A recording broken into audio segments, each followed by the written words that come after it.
नमस्कार दोस्तों, स्वागत है आपका रिंकेश पुरानी चैनल में। दोस्तों आज का जो टॉपिक है वो है एपिडिडायमिटिस। ये जो हमारा तीसरा सीरीज़ है टेस्टिकल डिसऑर्डर्स का, उसका ये आज चौथा टॉपिक है। तो हर टॉपिक से पहले हम लोग एक ब्रीफ इंट्रो लेते हैं, तो इसमें भी आज हम लोग एक छोटा सा ब्रीफ इंट्रो ले लेंगे। Scrotum, the scrotum is a loose pouch like sack of skin that hangs behind the penis. It holds the testicle, that is testis, as well as many nerves and blood vessels. The scrotum protects your testis as well as providing a sort of climate control system. तो एक थैली जैसा, जो एक pouch जैसा, जो एक sac रहता है, जो कि पुरुष के लिंग के पीछे की तरफ हमें दिखता है, जिसमें दो टेस्टिकल्स रहते हैं और नर्व्स रहते हैं, ब्लड वेसल्स रहते हैं, और एक क्लाइमेट कंट्रोल सिस्टम भी जो है ये मेंटेन करता है स्क्रोटम। उसके बाद हम लोग देखते हैं कि टेस्टिकल्स या testis.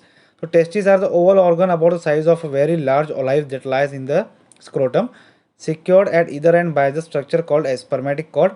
Men have two testes. The testes are responsible for making testosterone, the primary male sex hormone, and for producing the sperm.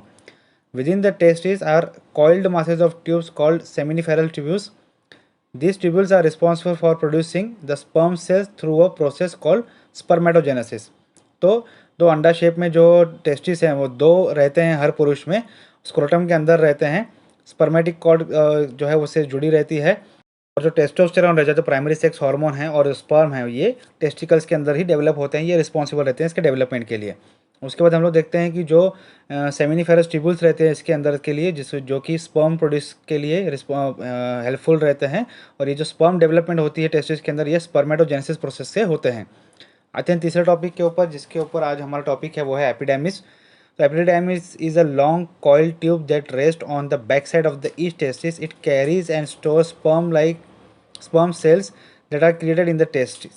It's also the job of the epididymis to bring the sperm to maturity. तो epididymis एक long coil tube रहती है जो कि testis के पीछे की तरफ से, उसके ऊपर की तरफ जो उससे ही लगी हुई एक ट्यूब रहती है। इसमें कई हिस्से रहते हैं, उस पर हम लोग कभी और बात करेंगे, पर इसके जो आज कंडीशन है उस पर हम लोग बात करते हैं कि जो स्पर्म जो हैं टेस्टिस के अंदर बन जाते हैं, ये जो आगे की तरफ मूव होते हैं वो एपिडिडाइमिस के हेल्प के थ्रू होते हैं। 100% मैच्योर जो है स्पर्म है वो टेस्टिस के अंदर नहीं होते हैं, लेकिन एपिडिडाइमिस के जो प्रोसेस है वो आगे कैरी करती है, और जब फॉरवर्ड करती है, वो स्टोरेज होता है उसके अंदर, तो ये उसमें उस एपिडिडाइमिस के अंदर जो है वो एक मैच्योरिटी लेवल पे आ जाते हैं। अब आते हैं आज के टॉपिक पे, वो है एपिडिडाइमिटिस. Epididymitis is an inflammation, that is swelling and irritation of the epididymis, a tube at the back of the testicle that carries the sperm. The swelling can cause intense pain in the testicle. It can occur in men of any age. तो ये जो condition है, जो एपिडिडाइमिटिस जिसे हम लोग कह रहे हैं, तो जो एपिडिडाइमिस है, जो ट्यूब है जिसके बारे में हमने अभी बात किया इंट्रोडक्शन में, उसमें अगर इन्फ्लामेशन आ जाता है, जैसे स्वेलिंग इरिटेशन कहा जाता है, तो उसे एपिडिडाइमिटिस कहा जाता है। एपिडिडाइमिस में जो पेन होता है वो काफ़ी इंटेंस होता है, काफ़ी जोर का जो है वो दर्द जो है वो कभी कभी फीलिंग आती है उसमें, और ये किसी भी एज में जो है पुरुषों में हो सकता है।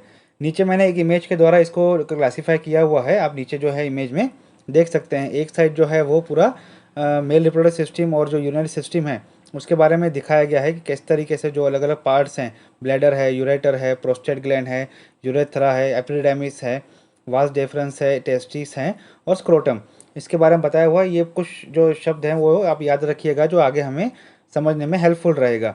एपिडिडाइमिटिस में आप देख सकते हैं कि जो राइट साइड से जो इमेज है कि किस तरीके से क्या डिफरेंस है, कि उसमें जो सूजन आ जाती है तो वो थोड़ा सा रेडिश हो जाता है, और वो थोड़ा सा फूक भी जाता है, स्वेलिंग भी हो जाती है जो उसमें, और काफ़ी उसका जो है वो इरिटेशन होता है इसमें। अब आते हैं नीचे सिम्टम्स और कॉजेज़ पे। तो कॉजेज़ पहले देख लेते हैं कि क्यों ये होता है। Most cases of epididymis are caused by an infection, usually by the bacteria, that is Mycoplasma or Chlamydia. This infection often come by way of STD, that is sexually transmitted diseases. The bacterium E. coli can also cause the condition. Other infection including with the mumps virus and the rarely with the tuberculosis can also cause epididymitis. तो जो एपिडिडाइमिटिस रहता है ये ज़्यादातर जो अगर होता है पुरुषों में, तो ये माइकोप्लाज्मा और जो इसे क्लैमिडिया भी कहा जाता है, जो कि एसटीडी यानी कि सेक्सुअली ट्रांसमिटेड डिसीजेस की वजह से होता है। जो सेफ सेक्स नहीं करता है कोई, किसी तरीके की कोई सेफ्टी अगर इस्तेमाल नहीं करता है, तो उसकी वजह से जो बैक्टीरिया ट्रांसफ़र होते हैं, तो ये उसके लिए जो है एपिडिडाइमिस में इन्फ्लामेशन जो है प्रोड्यूस कर देता है, जिसे एपिडिडाइमिस कहा जाता है। दूसरे कोई जो बैक्टीरिया रहते हैं, जैसे बैक्टीरिया ई कोलाई जो रहते हैं, वो भी इसके लिए रिस्पॉन्सिबल रहते हैं।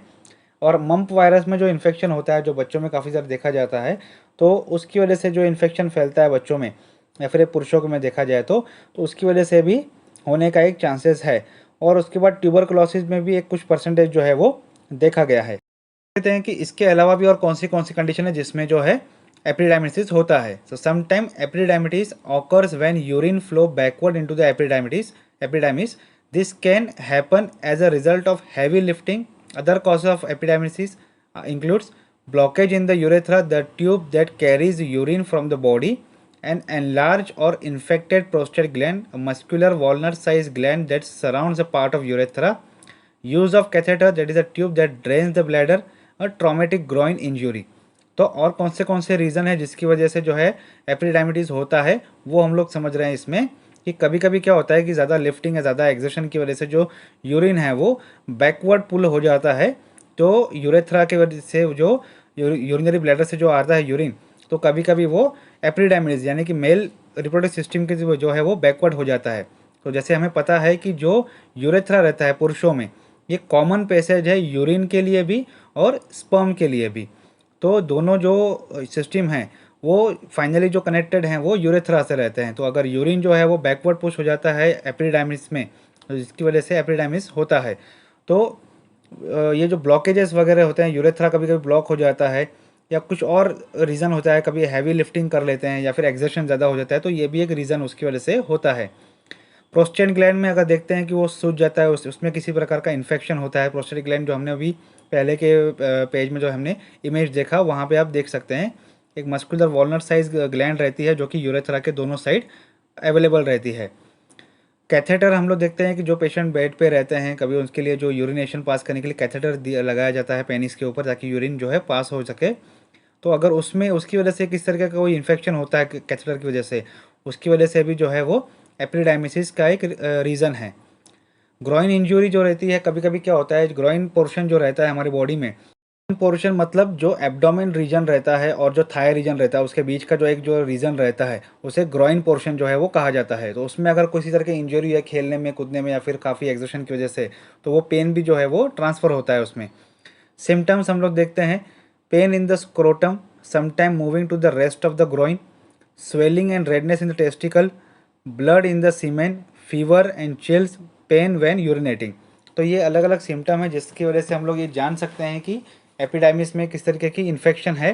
तो अगर स्क्रोटम में अगर जो पेन है वो धीरे धीरे अगर बढ़ते बढ़ते ग्रॉइन रीजन पे आ रहा है, जो कि हमने अभी समझा कि ग्रॉइन रीजन जो है एब्डोमिनल और थाई रीजन के बीच का जो रीजन रहता है वहाँ तक अगर बढ़ के आ रहा है, तो ये जो पेन है, ये जो सिम्टम है ये समझा जा सकता है।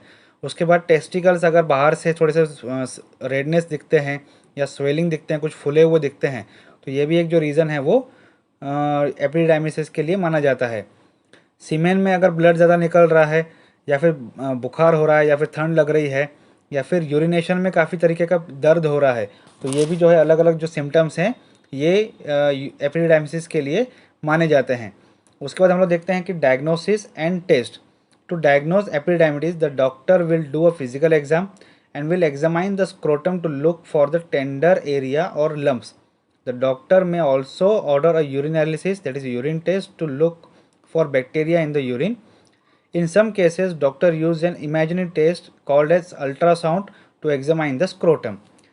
देख लेते हैं कि जो ज़्यादातर जो है फिजिकल एग्जामिनेशन करके ही जो है डॉक्टर जो है वो डायग्नोसिस कर लेते हैं कि इसमें एपिडेमिस है या नहीं।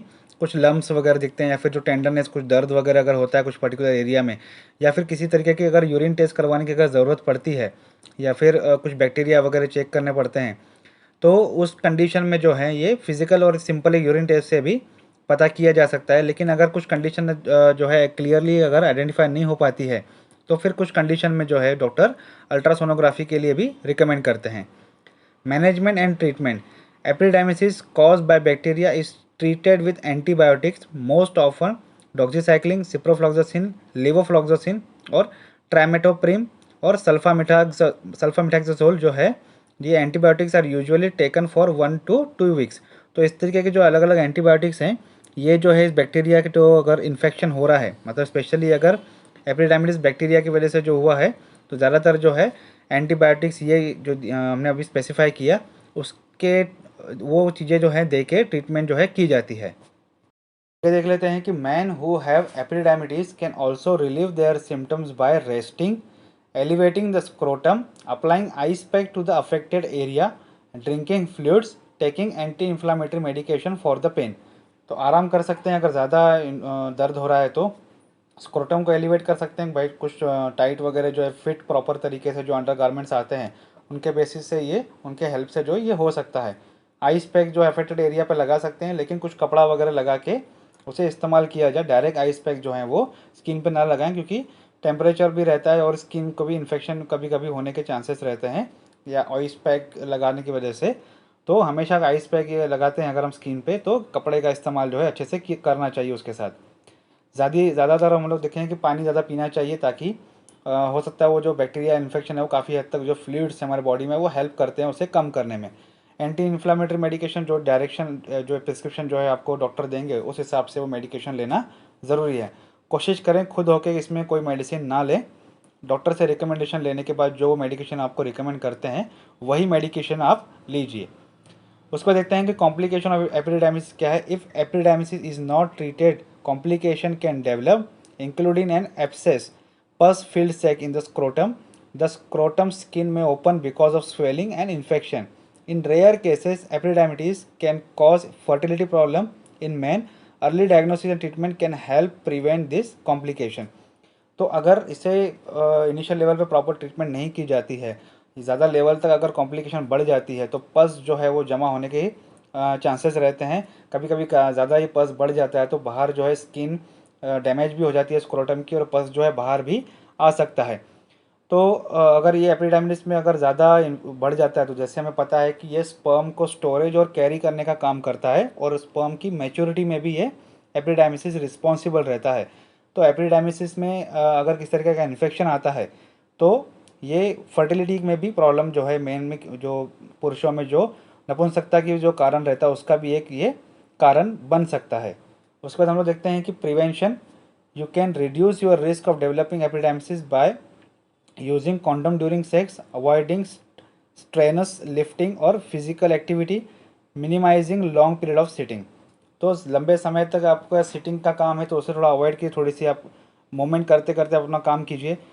सेक्सुअल एक्टिविटीज़ के टाइम पे अगर आपको लगता है कि मल्टीपल पार्टनर के साथ कोई अगर व्यक्ति अगर सेक्स कर रहा है तो कॉन्डम जो है वो सेफ्टी के लिए इस्तेमाल किया जाए। ज़्यादा एग्जर्शन जो है, ज़्यादा हैवी लिफ्टिंग जो है वो ना करें। और डायग्नोसिस और ट्रीटमेंट के लिए जो हम देखते हैं कि जितना जल्दी हम लोग प्रॉपर तरीके से इसका डायग्नोसिस और ट्रीटमेंट करें तो फर्दर कॉम्प्लिकेशन जो है वो रिड्यूस हो सकती है, कम हो सकती है। दोस्तों आज का वीडियो यहीं तक था। वीडियो अच्छा लगे तो लाइक शेयर सब्सक्राइब कमेंट ज़रूर कीजिएगा। Thank you.